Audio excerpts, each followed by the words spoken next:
In 1972, the chess world witnessed something very special. It was this round 6 game of the World Chess Championship between Bobby Fischer and Boris Spassky. Special for many reasons. To name a few, Fischer, for only the third time in series play, began with c4. And regarding the game itself, it's maybe best described in the words of international master Anthony Sadie, who said, quote, "It was like a symphony of placid beauty," end quote. And not to be overlooked was a wonderful act of sportsmanship by Boris Spassky, who after the game stood up and applauded Fischer for the masterful game he just played. This is that game. So Fischer opening up with c4, the English opening, but what we'll soon see is that it transposes into a Queen's Gambit declined, and that could be denoted by these group of pawns right here. After knight f6, knight c3, soon enough we enter the Tartakower variation with this move 7, b6. This h6 move is just throwing question to the bishop. There's not really going to be any way to exploit this type of a weakness against the black king side. It's more long-term flight square for that king. And you'll note that after this b6 advance, it's only at this point does Fischer decide to release the tension between these two pawns. Only after this bishop, only after black has spent a move in creating a new door for this bishop. If white is to capture maybe prior to that b6 move, then the bishop can make use of this classic diagonal.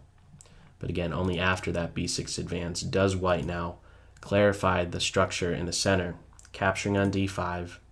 We do have a series of exchanges, and after the smoke clears, this is the pawn structure we're now dealt with. Rook c1, logical enough, applying pressure to this c7 pawn. Bishop e6, a curious move. One may think, why not just play to b7? b6 was played for a purpose, but black is going forward with the bishop e6 move. If you do a quick comparison between this e6 square and b7 square, some of the differences may include, well, from b7 it's unprotected, e6 it's not, and additionally the bishop might want to later make use of, let's say, f5, or even harass the knight by playing to g4. So now queen a4, and one of the interesting things, in my opinion, with this game is how the white queen makes use of the whole chessboard, or really, maybe better stated, wherever she is, that's where the ensuing play will take place. So right now, the stuff is happening on the queen side after this queen a4 move. Again, still looking to do something against this c7 pawn. Black presses forward, challenging that d4 point of white's. Queen a3, this is a bit of an uncomfortable pin. A third piece is now hitting that c5 pawn, rook, pawn, and queen. It needs additional support. Rook c8 is decided on, and now more development by white. One step closer to being fully developed, and why not play to b5? In some sense, you're just boxing out that knight on b8. a6 is, for the moment, not yet a threat, since this rook is unprotected, so there's no need to react to a threat that's not there. Instead, we just have more clarification in the center with d takes c, b takes c, and the resulting structure is the hanging pawn structure. So ideally, white would like to have both rooks on the c and d file, applying pressure to these guys. White castles, fully developed, and now only after rook a7 and the queen now defending that rook does white react with bishop e2, just tucking it away. And just taking a snapshot of this position right here, it just seems so smooth right now. The knight on a classic square f3, the bishop tucked away on e2, a rook very well placed. Soon enough, the f rook, one would think, is going to be placed to the d1 square. Black being still in this slightly awkward pin. Okay, yes, it's protected right here, but on the black end, look at the disjointed nature between these rooks right here. And the knight still on its home square, an isolated pawn on a6. After just these 17 moves, okay, it's a pretty decent amount of moves, but the differences between both sides, I think, is a great one. And soon enough, what we'll see is an additional imbalance taking place. As it stands right now, it's just with regard to the pawn structure, this hanging pawn structure. So more development for black, fully developed at this point, but again, not so harmonious. Knight d4, making use of this pin. This knight is now providing a disconnect between the queen and rook, so a very timely knight d4 is going to grant this knight for bishop exchange. So the queen backs up, getting out of the pin, and just for the one moment, well, just taking that bishop right away. And after the recapture, we have now one strike in the center that really is going to turn the tables. These pawns right here, the furthest advanced ones, this pawn duo on the 5th rank is challenged with e4, and something needs to be done. And what black tries is just pressing forward, which is typical. If you do have the knight, you want to try and keep things closed. That d4 move is a step in that direction. It's also a passed pawn, but as we'll soon see, this pawn really could just never get going and is no serious threat to white whatsoever. Additionally, with that advance, we now, looking a bit more closely at the pawn structure, recognize that we have a 4-on-3 majority in favor, in tipping in white's favor on the king's side. Now, that said, that's not to say you're supposed to throw up all of your pawns in this direction. It's more commonly seen that just these the f pawn and e pawn for white will be the ones to press forward and try and induce some weakness against the black side. And the g and h pawns will just stay back and act as the shield for that white king. So that's exactly what we see. f4, these pawns get rolling, queen e7, and now e5. Right here, this is now a static point for black. This pawn is immobile and will soon be pinpointed.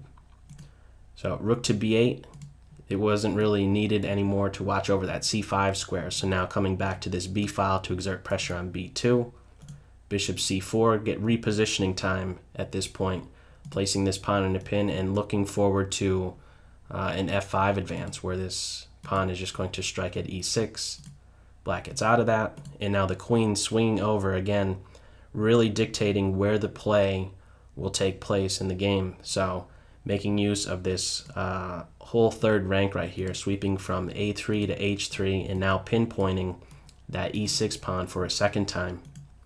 Knight f8, retreat to defend e6, and now something as simple as b3 makes these rooks look absolutely ridiculous, because there's nothing that's now going to take place on the queen's side. You can forget about it. Just this bishop and 2 pawns alone. This is one thing that I like to do in my own games, is just recognize how a particular grouping of pieces can negate an opponent's group of pieces. And right now it's just these 3 highlighted white pieces negating these 3 right here. Or in other words, you could view it as like a 5 points negating 11 points.